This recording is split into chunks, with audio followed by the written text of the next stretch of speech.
Welcome to the deep dive. Today, we're taking a closer look at something promising real emotional change. It's a professional psychological review of Nick Trenton's book, The Art of Letting Go. So this isn't just, a book review. It's more about exploring a psychological approach through an expert's eyes to healing and clarity. Our source today is, I think, really insightful. It gives us that professional, almost clinical take on a book that's trying to guide people towards, inner peace. It's kind of like getting an expert's check on whether these ideas actually work, Yeah, and how you might apply them. exactly. And the core of this, really the heart of this deep dive, is a fundamental psychological truth. It's about the profound power you gain when you genuinely release what you just cannot control. It's a concept that hits home, I think, because so many of us feel weighed down by things we wish were different, but, can't change. Okay, so let's really get into what this book is offering. Let's unpack its main idea.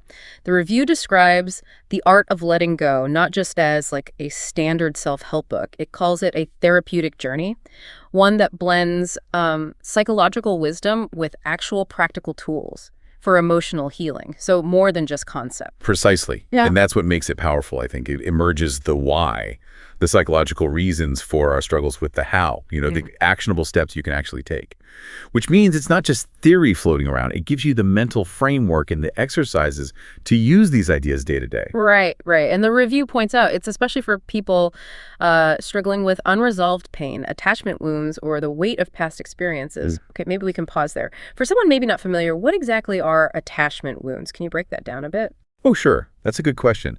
So when we talk about attachment wounds, we're usually looking at negative patterns, often from early relationships. Think primary caregivers, that kind of thing.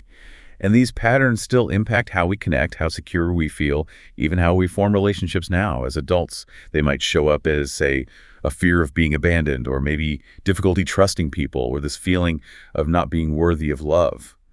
The book aims to help with those deeper patterns. Okay, wow. So it sounds like it's tackling some, pretty significant stuff then. And the review keeps coming back to that core psychological idea. Healing begins when we release what we cannot control. So what happens if you don't let go? What are the immediate downsides? Well, the review is quite explicit about that. It says, holding on to grudges, failures, or unhealthy attachments only strengthens anxiety, stress, and inner conflict. Just think about it, that grudge you keep playing over, or a past failure that loops in your mind. Holding on to those things, it actively drains your energy. It keeps you stuck, really, in those unproductive emotional cycles.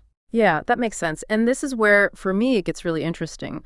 What's the psychological basis? What makes Trenton's approach work, according to this review? Okay, so the review draws a clear line. It says, Trenton's ideas align really well with established therapies. Specifically, cognitive behavioral principles and mindfulness-based therapy. Just quickly, CBT, cognitive behavioral therapy, is, largely about how thoughts impact feelings and actions, and learning to challenge the unhelpful thoughts. Mindfulness-based therapy, on the other hand, is more about being present, observing thoughts and feelings without getting swept away by them. It helps you detach from those toxic thought patterns. So the book isn't just making things up, it's grounded in these proven psychological strategies. That grounding is key, isn't it? It gives it credibility. So how does Trenton take these, potentially complex psychological ideas and make them practical for the average person? The review says readers aren't just told to let go, but they're guided. Step-by-step methods. What kind of methods are we talking about here? Yeah, get specific. The review mentions methods to break free from emotional loops, reframe their perspectives, and cultivate resilience. So an emotional loop, for instance, might be constantly replaying an argument, like we mentioned, or a regret. The book gives you actual techniques to interrupt that loop. And reframing perspectives, that's about shifting how you view something difficult. Maybe not seeing it as just a failure, but perhaps, a lesson learned. Or seeing it as something external you don't need to carry inside you.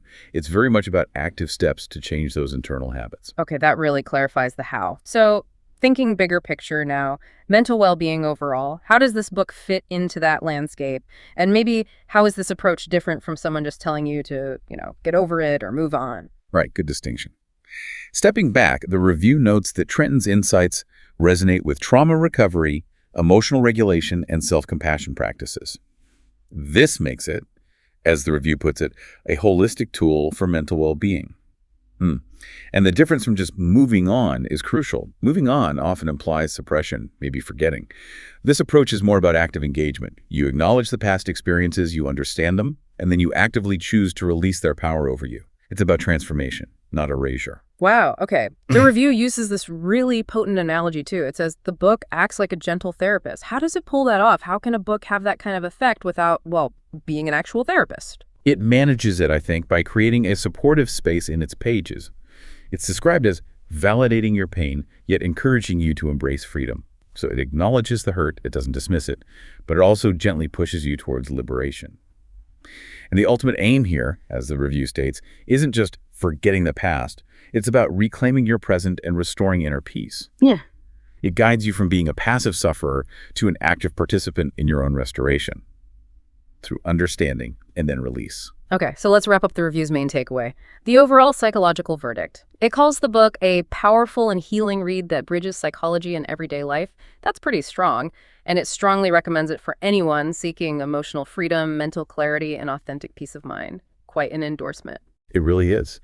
And if we connect this back to the bigger picture, what this material really suggests is that true freedom isn't about pretending the past didn't happen. You can't just erase it. Instead, it's about fundamentally changing your relationship with it.